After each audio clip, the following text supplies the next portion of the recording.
Attaque en Belgique, alors que Liège se recueille, l'enquête progresse. Minute de silence en hommage aux 3 victimes de la fusillade du 29 mai 2018. 2 de ces victimes étaient des policières, Liège, le 30 mai 2018.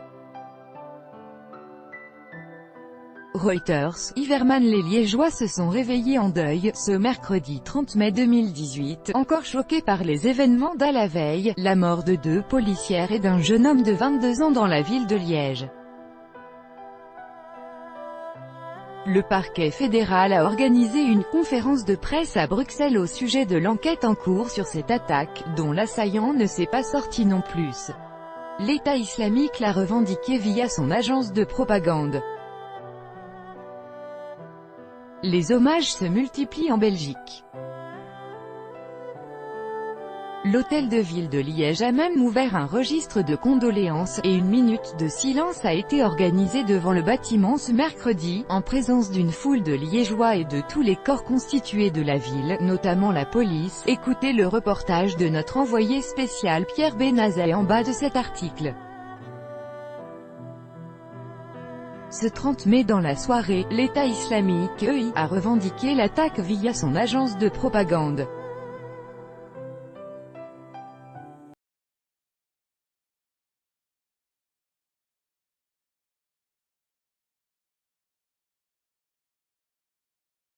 Il rapporte que Benjamin Herman, l'auteur de la tuerie, qui a lui-même trouvé la mort, a quitté la prison de Marchand-Famenne, dans le sud, lundi à 7h30.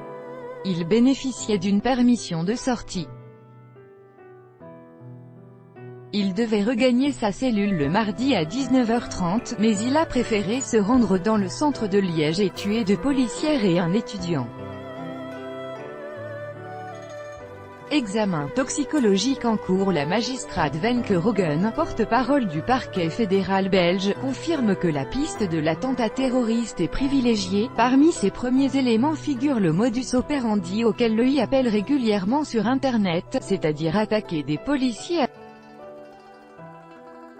La police fédérale, BH, était en contact avec des personnes radicalisées. Restent plusieurs zones d'ombre. Est-il l'auteur du meurtre qui a eu lieu dans la nuit de lundi à mardi dans la province de Luxembourg? A-t-il auparavant braqué une bijouterie? A-t-il agi seul? Ces éléments font partie de l'enquête, mais la justice belge ne veut pas confirmer pour le moment.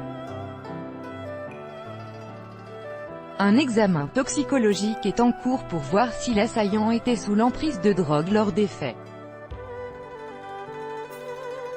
Reportage dès mardi soir. Les premiers hommages ont commencé à Liège avec des passants déposant des fleurs sur les lieux de la fusillade 30/5/2018 par Pierre Benazet. Écoutez l'hommage des Liégeois aux victimes ce mercredi matin. La Belgique, frappée par des attentats djihadistes qui ont fait 32 morts le 22 mars 2016, a été depuis le théâtre de plusieurs agressions contre des militaires ou des policiers. Reuters, Iverman.